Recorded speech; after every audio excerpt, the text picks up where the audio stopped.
ए हाम्रो दाइले घर बाख्रो भैँसी धोएर यत्रो ठेकोमा मुही पार्नु भयो के। अरे वाह, अलिक गड्काउनु त दाइ। वाह, इ दाइको चाहिँ भाग्यशाली नारी यिनै हुन्। पारी फेरि यहाँ। अरे बा, के खाइराख्नु भयो तपाईँले?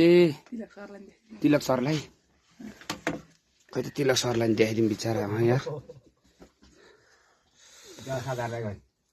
नमस्कार तिलक सर। तिमी देख्यौ दिनेश?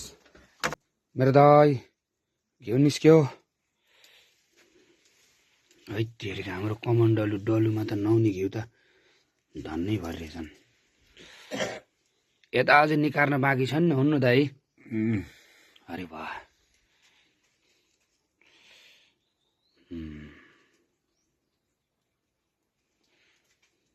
हेर्दाखेरि भाउजूले फेरि यहाँ अब यो मुही सिधा खानालाई आँटो तयारी बनाइसक्नु भयो। भाउजू खोल्नु त ढक्कन आँटोको।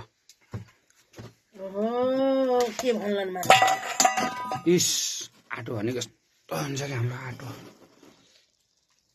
के भन्ने?